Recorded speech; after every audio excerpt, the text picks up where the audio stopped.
आता काय चर्चा असणार आहे विधानसभेचा आता? हा शेवटी सामाजिक राजकीय भेट झाल्याच्या नंतर आमची खूप दिवसांनी भेट झाली. हॉस्पिटल आली होती ती. पुन्हा एकदा साधक बाधक चर्चा राजकारणावर समाजकारणावरती. आता सध्या मैदानच ती प्रेड असतो जसं वारा असेल तसं सध्या सुरू असतं. झाली चर्चा. नेमकं काय चर्चा साधक बाधक म्हणजे काय? आणि नेमकं सांगितलं तुम्ही सगळं खेळ पांगिता ना आमचा. थोडं 2-3 दिवस थांबा राहू दे. नेमकं थोडंसं राजकारणात म्हणलं जातं बाबा की काही पत्ते हुकमी पत्ते हे ओपन करायचे नाही, ते वेळेवर टाकायचे असते. नुसतं चेस खेळ नुसतं मांडून चालत नाही, ते खेळता यायला पाहिजे. डाव या खेळात तुम्ही एकत्र असणार आहेत मग? काही होऊ शकतं. सामान्य जनतेसाठी काही होऊ शकतं. सामान्य जनतेसाठी काही पण होऊ शकतं. आमच्यासाठी नाही. आमच्या स्वस्वार्थासाठी किंवा आमदार होऊन खासदार होऊन कुठं राजकारण करायसाठी नाही जायचं. सामान्याच्या अन्यायाला वाचा फोडण्यासाठी जर जायची वेळ येणार असेल काही होऊ शकतं. का नाही होऊ शकत?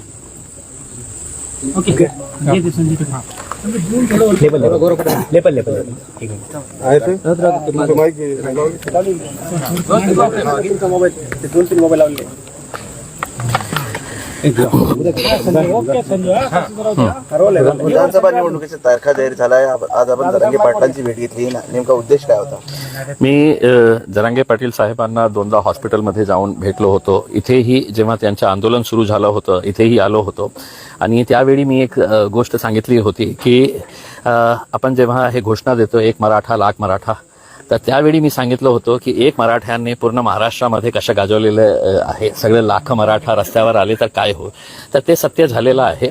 आणि मी जरांगे पाटील साहेबांचा सुरुवातीपासून फॅन आहे या कारणाने की एक छोटासा गावाचा एक सामान्य माणूस आपल्या समाजाच्या हितासाठी जेव्हा त्याची प्रामाणिकता लोकांना करतं तर सगळं समाज त्याच्या मागे कशा येतो त्याचा एक ज्वलंत उदाहरण म्हणजे जरांगे पाटील साहेब आहे. आणि ते आपल्या भूमिकेवर ठाम आहे की कधीही त्यांनी आपली भूमिका बदललेली नाही आहे. ते आपल्या समाजासाठी लढत आहे. आज चांगली गोष्ट हे आहे की त्यांनी आम्हाला जेव्हा हे कळलं की सगळं आता निवडणूक जवळ आलेली आहे आणि जरांगे पाटील साहेबांचे आम्ही हे ऐकलं होतं की तेही निवडणूक लढणार आहे. त्यांच्या म्हणजे त्यांच्या वतीने काही लोक निवडणूक लढणार आहे. तर त्या अनुषंगाने आणि आज जे समाजामध्ये जे चाललेलं आहे त्याच्या बाबतीत चर्चा करण्यासाठी आम्ही आलो होतो.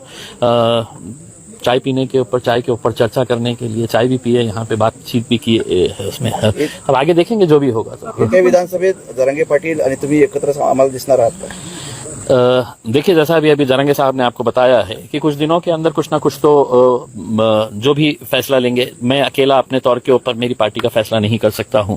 जरांगे पाटिल साहब की सबसे अच्छी बात यह है कि जब भी उन्होंने कोई फैसला लिया है अपने समाज के साथ चर्चा करके, समाज के जिम्मेदारों के साथ चर्चा करके उन्होंने फैसला लिया है. इसमें हमारी सिर्फ उम्मीद यही है, हमारी सिर्फ ख्वाहिश यही है कि आज महाराष्ट्र में जो राजनीतिक परिस्थिति है, जितने भी एस्टैब्लिश्ड पॉलिटिकल पार्टीज है या जो प्रस्थापित नेता लोग हैं, इनका लोगों का विश्वास इनके ऊपर से खत्म हो चुका है.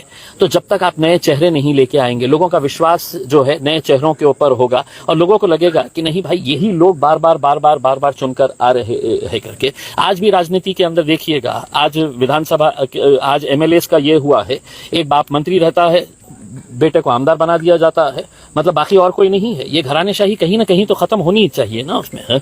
तो आज अगर कोई ऐसी कोशिश की जा रही है तो हम उस कोशिश के अंदर पूरा साथ देंगे जरांगे पाटील साहब को. जरांगे पाटलांनी बुद्धिबळाचं उदाहरण दिलंय. तुम्ही एका बाजूने एकत्र आलात आणि पुढचा कोण आहे राजा जो तुम्हाला मारायचा आहे? नहीं, मैं समझा नहीं हूँ. बुद्धिबळाच्या 2 सोंगट्या असतात, दोन्हीकडे राजा असतात. तुम्ही की कोण झालात तर पुढचं टार्गेट कोण आहे? देखिए साहब, मैं ये समझ के चलता हूँ कि यहाँ पर राजा की बात नहीं हो रही है, यहाँ पे प्रजा की बात हो रही है.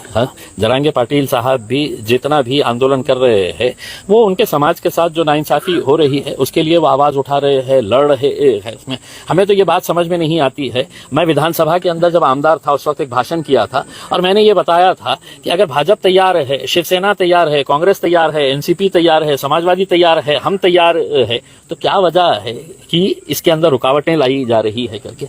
देखिए, बोलना कुछ और करना कुछ, ये राजनीतिक पार्टियों के बड़े बड़े नेताओं की आदत बन चुकी थी. अब ये जब से आए हैं तो ये सबकी पोल खोल रहे हैं, सबको उधेड़ रहे हैं, तो अब सब परेशान हैं इनकी वजह से. इनका मकसद यही है कि मेरे समाज के साथ इंसाफ करो. हम भी यही चाहते हैं कि साहब हमारे समाज के साथ भी कुछ इंसाफ होना चाहिए करके. और जब 2 लोग का कॉमन गोल रहेगा, ऑब्जेक्टिव एक रहेगा उसमें, तो यकीनन इनके साथ लोग जुड़ रहे हैं, हम भी इनके साथ तो जुड़ेंगे। जरांगे पाटलांनी 14 महिन्याच्या आरक्षणाचा लढा सुरू ठेवलाय. त्यांना आरक्षण भेटलं नाही. त्याचा साफ दावा आहे की देवेंद्र फडणवीसांनी मराठा समाजाला फसवले. देखिए, मैं तो अकेले सिर्फ देवेंद्र फडणवीस साहब के बारे में ये नहीं कहूंगा, मैं कहूंगा कि भारतीय जनता पार्टी की नीति जो है वो लोगों को समझ में आ चुकी है. कॉन्स्टिट्यूशनल अमेंडमेंट अगर करने का है, केंद्र सरकार के पास जाने का है, मैं तो आपको यहां तक ये कहता हूं कि उस वक्त नरेंद्र मोदी साहब ने यहाँ के एक बड़े नेता को बुलाकर ये कहा था कि ये आंदोलन मराठा समाज का किसी भी हालत के अंदर दिल्ली तक नहीं पहुंचना चाहिए करके, यहीं का यहीं इसको रखना चाहिए करके. तो उनकी नीति रही है ये, लेकिन अब वो एक्सपोज हो चुके हैं बहुत हद तक, जो है सबको समझ में आ रहा है कि इसके पीछे किसकी साजिश है, क्या षड्यंत्र रचे जा रहे हैं करके.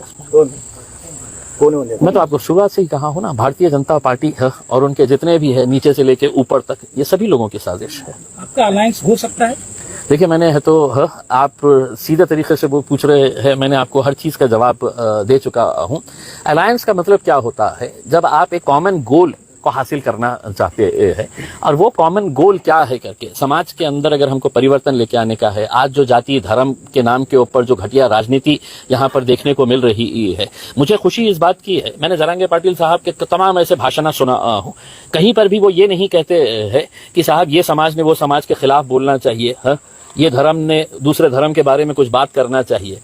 उनका एक गोल है, उनकी एक सोच है कि भैया हमको रहना सबको साथ में ही है करके उसमें.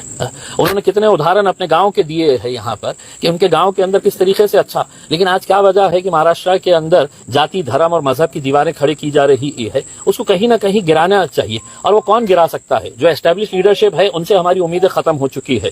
तो जो नई लीडरशिप डेवलप हो रही है, अगर वो प्रामाणिक है और जिसको मैं जरांगे पाटिल साहब के अंदर देखता हूं, तो मुझे भी ऐसा लगता है कि एक नई पहल हो रही है, क्यों ना हमें कोशिश करके देखें करके. जरांगी पाटिल की जो आंदोलन था उसका जो फायदा है मुस्लिम तबके के बच्चों को भी मिला है. हाँ, इस वजह से भी आप देख सकते हैं. देखिए, 100% मैं जैसा आपको ये बताया हूं ना कि जब फायदे मिलते हैं, किसको फायदा मिलना चाहिए साहब? जो सबसे गरीब लोग हैं. आज अगर आप बोलेंगे कि इम्तियाज अली तुमको रिजर्वेशन चाहिएगा करके, तो इम्तियाज अली को नहीं चाहिए, लेकिन मेरे समाज के अंदर भी जो गरीब लोग हैं, जिनकी आवाज कभी नहीं पहुंचती है, जो मजबूर है, जो बेसहारा है, तो वैसे लोगों के लिए ही ये लड़ाई जो है वो जरांगे पाटिल साहब ने शुरू की थी उसमें. और कभी भी मैंने आपको जैसा बताया, मैं दोबारा आपको दोहरा रहा हूं, अगर वो ये कहते कि साहब ने ये समाज बराबर नहीं है, मैं मेरे समाज के बारे में, उन्होंने हमेशा सभी समाज को साथ में लेने की बात की है. आज अगर इलेक्शन की बात हो रही है तो ऐसा नहीं है कि वो दूसरे समाजों को साथ में नहीं ले रहे हैं. सभी समाज के लोगों को अब समझना चाहिए, या तो उन बेईमानों का साथ दे, या एक नई पहल जो हो रही है तो उसका साथ दे करके अब जनता को तय करना है. जलील सर, याच्यामध्ये असं आहे की मनोज जरांगेचं सोशल इंजिनिअरिंगसाठी फार प्रयत्न चालू आहे, त्यामुळे दलित मुस्लिम धनगर मराठा, तुम्हाला वाटतं की सिच्युएशन आता ती जी आहे ते योग्य आता गणित बसू शकतं, योग्य संधी आहे? मला असं वाटतं की 2024ची हे जे निवडणूक आहे याच मुद्द्यावर असणार आहे की आज महाराष्ट्रामध्ये किंवा देशामध्ये जे आज जाती धर्माचा तेढ निर्माण करण्याचा जे प्रयत्न सत्ताधारी आणि विशेषकर भारतीय जनता पार्टीकडून जे सुरू आहे ते कुठेतरी थांबायला पाहिजे. आणि आज सगळ्यात जास्त महाराष्ट्राला काय आवश्यकता आहे तर सोशल इंजिनिअरिंगची. म्हणजे सगळे जाती धर्माचे कोणत्याही माणसाला एकमेकाशी द्वेष करायचं नहीं है. उनको अपनी रोजी रोटी से है तो फिक्र ये है, परेशान है, किसान परेशान है. ऐसे हालात के अंदर कौन जाति धर्म के बारे में है तो सोचते रहेगा अगर उनका पेट खाली ही है तो उसमें. तो अगर सबके बारे में अगर सोच रहा है कोई, तो हम यकीनन उसको पूरी तरीके से साथ देंगे. और हमारा यही कहना है कि 2024 का इलेक्शन जो है वो सभी जाति धर्म और मजहब के ऊपर उठ के, हाँ, हम सब एक है. हमें गर्व के साथ कहना है कि मला अभिमान है कि मैं महाराष्ट्रीयन है, मुझे गर्व है कि मैं भारतीय हूँ. इस मुद्दे के ऊपर लड़ना चाहिए, वरना आपको तो लड़ाने के लिए बैठे हुए ही है सत्ताधारी जितने भी बैठे हैं. जरांगे पाटील आपल्या भाषणात नेहमी म्हणतात की मुसलमानांनी कुणाला घाबरायची गरज नाही, मुसलमानाचं कुणी काही वाकडं करू शकत नाही. देखिए, यही कसं बघतात नहीं, मुसलमानाकडे घाबरतात? मैं यही कहना चाह रहा हूं कि मैं आज अगर चौथी मर्तबा अगर जरांगे पाटिल साहब से मिलने के लिए आया हूं तो कहीं ना कहीं मेरे दिल में भी उनके लिए एक आदर का स्थान बना है, और इसलिए आदर का स्थान बना है कि वो इंसानियत के लिए बात कर रहे हैं। उन्होंने कभी तो जाति धर्म और मजहब के हिसाब से बात नहीं किए है, उन्होंने सबका साथ लेने की बात कर रहे हैं। इसका मतलब ये नहीं है कि भाई मुसलमानों को घबराने की, उनका पैगाम यही है कि दलितों तुमको भी घबराने की जरूरत नहीं है, ओबीसी समाज को भी किसी को भी घबराने की जरूरत नहीं है। सिर्फ आपको समझने की जरूरत है कि आपके खिलाफ जो साजिशें रची जाती है और उसके जरिए कैसा राजनीतिक फायदा उठाया जाता है वो खत्म होना चाहिए। आपण राज्यामध्ये किती जागा लढवणार आहात? नाही, आता ते ठरलेलं नाही आहे. काही पत्रकार येत असेल तर तिकीट द्यायला तयार आहे आम्ही. ठीक है भैया, चलिए धन्यवाद. एक सवाल पूछता हूँ।